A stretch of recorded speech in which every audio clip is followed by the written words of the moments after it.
The recipe was written in someone else's handwritings, someone she hadn't met yet. Claire found it tucked between the pages of a worn cookbook she picked up at a Saturday morning yard sale. The book smelled like old flour and sun-faded paper. She hadn't even noticed the card at first. Not until it fluttered out as she flipped through a chapter titled, "Comforting Pies for Cold Days." Written in elegant looping script, it read, it wasn't a printed recipe card, but hand-cut from thick parchment, stained with what looked like honey and butter. Lavender honey apple pie for the aching heart and the restless mind. Bake at sunset. But that evening, with nothing better to do, and the sun casting golden light through her apartment window, she made it. The handwriting wasn't familiar. It wasn't her mother's, and it definitely wasn't her own, but it stirred something in her. A memory that hadn't happened yet. Claire ran Sweet Relics, a quiet corner bakery tucked away between a hardware store and a dusty antique shop. The sign outside still bore the faded silhouette of the ice cream parlor it had once been. Most customers were regulars, old men who wanted strong coffee, women who appreciated her thick slices of berry tart. Business was steady, unremarkable. Claire frowned at the poetic note. The rest was straightforward enough: Granny Smith apples, a touch of lavender buds, dark honey, nutmeg, lemon zest.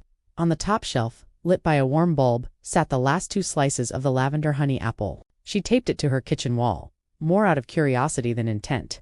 When she took the first bite, a tear ran down her cheek, though she couldn't say why.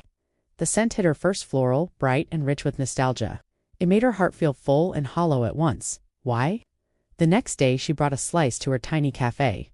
Even the part at the bottom, "Bake at sunset," but I don't remember writing it. Until 3:16 p.m., when the front door chimed and a man stepped in. Then he dug into his bag, pulled out a notebook, flipped through its worn pages, and stopped. He turned it to show her. Claire noticed his eyes, first gray like storm clouds, scanning the cafe like he'd stepped into a dream he half remembered. He was tall and slightly disheveled, with a messenger bag slung over his shoulder and rain-damp curls clinging to his forehead. When she handed it to him, his hands trembled.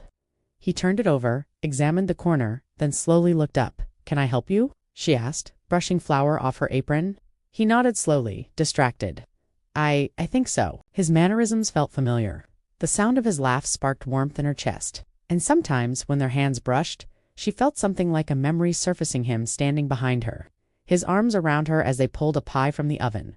A brief pulse of white light. "I think I was sent back in time," he said one afternoon, stirring sugar into his tea. "And I met you. You were baking pies in a place that didn't exist yet. We talked. You showed me how to press lavender buds into dough. I wrote the recipe down for you." He paused, looking around the cafe. "But I think we've met before. Or we will. I must have written it in the future. Or a future. I study temporal memory, how our brains might perceive time non-linearly." This, he held up the card. "This is proof of something I've only theorized about. If you disappear again, will I forget?" His gaze fell on the pie display. He pointed. "Where did you get that recipe?" His notebook sat on the table where he'd last used it, left open to a blank page. Claire blinked. "Excuse me. How can I have something from your future?" "That pie?" He stepped forward, eyes wide. "Where did it come from?" She tilted her head. "I found the recipe in a used cookbook." He ordered the same pie, scribbled in his notebook, and slowly pieced together fragments of what he believed had happened or would happen. The man stared at the pie like it was a ghost. There, in the same handwriting, was the recipe, line for line. But the recipe was still here, and so was the memory, even if it hadn't happened yet.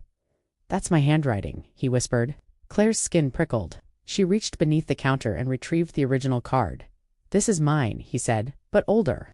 "I mean, you're not making any sense," Claire said gently, though her heart raced. The man laughed once, without joy. "Sorry, my name's Leo." Claire felt lightheaded. She reached for the counter to steady herself. "I don't know." Over the next few weeks, Leo became a fixture in Claire's cafe. He remembered an old typewriter, a thunderstorm, a blackout. Claire listened, skeptical but drawn to him in ways she couldn't explain. But she couldn't remember when that happened, only that it had. One rainy night, Leo stood by the window, watching lightning arc across the sky. "This storm feels familiar," he said. Claire nodded, drying her hands on a towel like déjà vu. He turned to her. "I think it's the same one. The one that sent me back forward. Whatever direction." Lightning flashed again and the lights flickered. Claire crossed to him. Leo smiled sadly. "You did last time." She reached into the drawer and pulled out the recipe card. "Then write something new." "So I remember." He took the card, flipped it over, and began to write. The next morning, Leo was gone. The cafe felt quieter, though nothing had changed. Claire found herself reading the back of the card again and again.